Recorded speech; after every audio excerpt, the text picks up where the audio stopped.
After countless years teaching a variety of subjects, one thing stands out above all else. I've always been a performer. Well, it seems performing has been in my blood since I was a youngster. My mother always said I was always clowning about, trying to be the centre of attention. And well, I think it was true. At the time, I never actually thought about it, as I spent most of my early youth either meditating, studying Buddhism, my head in a book, playing guitar, and doing a variety of martial arts, specifically karate at the time. Well, it wasn't until I had to decide on a change of career in my late 20s that it suddenly dawned on me that I wanted to be an actor.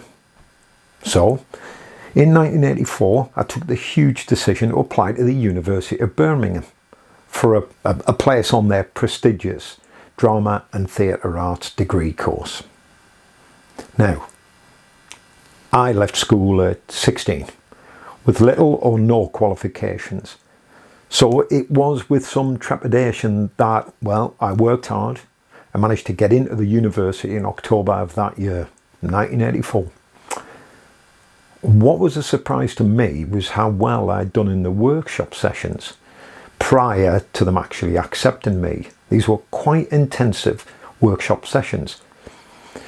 When I looked at the other individuals, I found I was up against young people who had years of drama experience behind them. Well, here was I, at 30, with a couple of kids, married, green as grass. And I think it was mainly my desire to succeed that got me in. Enthusiasm, I guess. Coupled with the many life skills I think I'd learned, bringing up kids, fighting against the odds with idiots, and coming from a traditional northeast working class background didn't help. And of course we lived in, I guess, relative poverty most of my early life, although, to be honest, it didn't seem like that at the time. Anyway, fast forward 3 years later, I was officially an actor.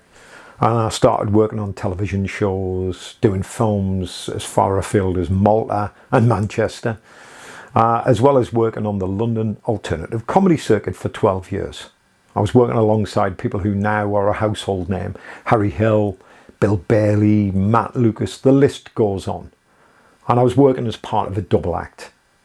I was also one of the very first motion capture artists back in the 90s, working on computer games, and I still act as an advisor on a few games to this day. I co-presented a show on Kerrang with Tim Shaw of Car SOS fame. I've given presentations to business schools at Oxford and Birmingham, as well as doing private conferences and public speaking. In recent years, I've continued to work as a medical role player and a lay clinical educator at the University of Birmingham Medical School. And as always, I continue to teach the martial arts. So, why am I going on about all this stuff, you may ask? Well, over the past few years, I've been asked by many martial arts friends of mine how to teach. How do I do the job that I do and make it entertaining? Every year I run an instructor's validation course for my guys, and anyone's welcome to come on it. And every year the same question comes up. How do I become a better teacher, a better trainer? Well, my answer is simple. It's always the same. You have to be a performer, not just a teacher. Good performers sell a story. So I tell them to find their story, to find their narrative. I show them how to use the space that they're performing in. It's not just an empty gym, it's a space. How to use their voice, and above all, create a presence in the room. I've thought long and hard about how I and other successful performers do what we do. I know it takes a lot of work to make it look that easy. And I've done that work. And now I would like to share that with you as to just how does an actor do this? How do they perform? How do they have presence? It's true to say there are some who are natural at it, but not many. There are more out there who think that they know what they're doing and what they're talking about. But I see them time and time again stand in front of an audience and there's nothing. There's no real communication, no rapport, no empathy. You know that the meaning of communication is a response you get. And if the response is not the one you desire, then you have to change your approach. Sadly, I think most teachers blame the students, as if it's their fault. I mean, it's ridiculous. A good communicator takes responsibility and maintains a high level of situational awareness. You have to have situational awareness during the performance. As a comedian, you know if you're not doing your job. Laughter is great. Heckles, well, they're an opportunity, but if you get it wrong, get off, yeah, taxi, and obviously other unmentionable utterances. Too many that I can share with you on here. Even actors don't get that treatment. I mean, you go to the RSC and watch an actor there, and I've seen some terrible performances. But when did you see anybody not clap? When did you ever see an actor getting booed off the stage in theatre? Never. Being a comedian teaches you a lot about how to control your state by manipulating the audience state. The two are interdependent. You can't get away from it. And these are skills I can teach you. During the next few sessions, my intention is to do just that, to turn you into a performer. So, let's start at the beginning of the process. A good communicator must first and foremost know their subject.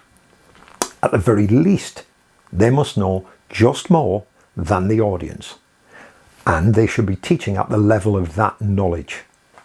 So, number one, know the subject. Number two, have a passion for the subject. So many times I've seen people just go through the motions. Nothing sells like enthusiasm. It's infectious. And of course, number three, prepare to make your entrance. Now this is where I come in. Okay, this is where I can help. Look at the word entrance. The word entrance has always fastened me. Look at the word entrance. Trance. Emphasis on the word trance. Altered state. That's what you're doing to an audience. You see, your job as a communicator is to trance out, or to put it differently, I guess, alter the state of your audience and put them into a state of openness, the readiness to absorb information, the information that you are about to impart in your own inimitable style. I regularly see teachers do just the opposite. They walk out in front of their group. I'm just going to start using the term audience from now on, armed with knowledge of their subject, but they lack presence, lack the ability to change the state of the audience. I see it happen at the university all the time, and I personally have been subjected to some horrendous teaching. Terrible teaching. I mean, no engagement, little or no connection with the audience. And whilst the teacher obviously was an expert, they knew their subject intimately. They built little or no rapport with me. And my attention would soon wane, and my state would alter to one of abject boredom. I fell asleep once in a fine arts lecture. And we've all seen this happen too often, sadly. And yet, well, we can all remember a teacher who had us so fully engaged in the subject that the time would, fly by. And before long, it would be over and we would feel energized about the subject. We would have actually learned something. I had a physics teacher, Mr. Nelcon, I believe his name was. He was so good a communicator. We all actually looked forward to his lessons every week. If he could have taught me every day, I would have turned up for every lesson. He had passion, he had personality, he had presence, and knew how to use it. That ability to entrance an audience, I believe, can be taught. If you already have it, or you have a natural talent for working with an audience and working the room, I believe I can enhance it. I can make it even better. So here we go. Here's the list. Number 1, if you want to create a state in an audience, go there first. Yep, that's what you need to do. If I go out on a stage in front of an audience without this preparatory phase, I'm going to give a lackluster performance. I mean, it'll come across to the audience. It will show. They will know. We've all seen the teacher, the communicator, the comedian who lacks confidence and loses control of the room. They didn't prepare their state. It's not enough to know your subject. You need to know where you are emotionally. Ask yourself, what state are you in?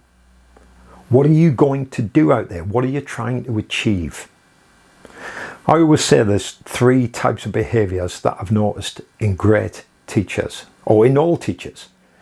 Some are strongly external, the extrovert, sometimes over the top. B, some of them are present in the space. I call it the middle path. And C, the strongly internal, the introvert, the one who's really quiet. Now, none of them are wrong, and I think it's important to know what type you are and begin to take action. Understanding whether you're an A, B or a C and being honest with yourself is the first and the hardest thing for most teachers to do. Unless, of course, you are a B. A B is someone who is in the flow. They lie between the two, between extrovert and introvert, but they can move between the two. They control the space, control the audience, control their state and that of the audience. They essentially own the space and therefore own the performance. B is being. The stage is theirs. You see this in, well, great actors, great orators and great leaders. They influence the audience beautifully, and the audience is held in the palm of their hand, spellbound, entranced. Adolf Hitler was one of those. Martin Luther King at the other extreme. Watch their performances. It's a responsible place to be, being a performer. It gives you the power of persuasion, so be careful what you do with it. You don't want to become the Darth Vader of influence, do you? Or you might. That's up to you. Incidentally, a good communicator will make use of the introvert state and, of course, make use of the extrovert state. So I'm not trying to say that they're bad. I want you to be aware of these states and in that way use them when necessary. I'm training you simply to be aware, to be mindful, nothing more. If you can inhabit state B, the being state, being in the flow, you have more choices in how you behave and how you can influence an audience. The first technique, okay, that is done prior to performance itself. So what is it? Before you go on, before you even open your mouth, you need to prepare. The preparatory phase is so important. It puts you in a right state of mind. A good state to have is one of confidence. So, confidence is a handy feeling to have in many situations, not just teaching.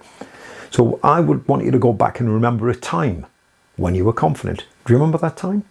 Pick something that you know you can do really well. It could be anything at all. I'm confident I can make a really good espresso. I know that. I'm very confident. I'm also confident I can drive my car. We're all confident with that.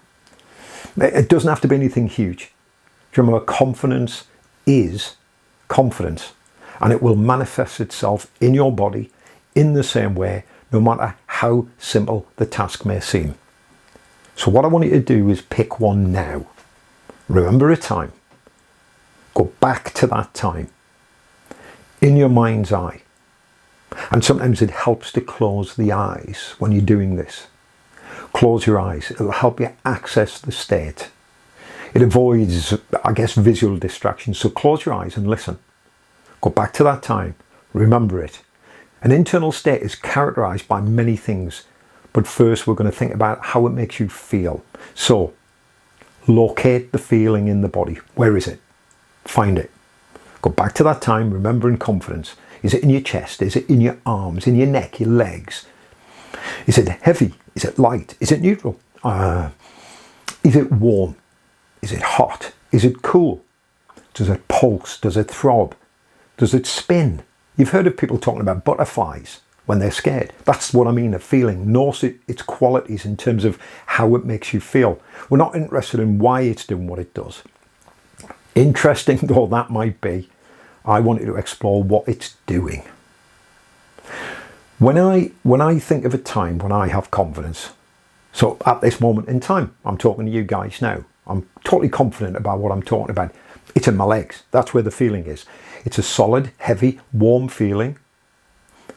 It's moving up and down my legs, in my calves essentially, making my legs feel solid. And now that I know where that is, I can access it in any time, usually at a time when I need confidence. It's a handy bit of kit. It served me well over the years, I can tell you. So, first lesson, explore the feelings. Explore the feelings that confidence gives you, and I'll see you at the next video. The next one's interesting. It's called the Circle of Excellence. Really good technique for putting you in state before you go on and make that performance. I'll tell you, I'm confident about that.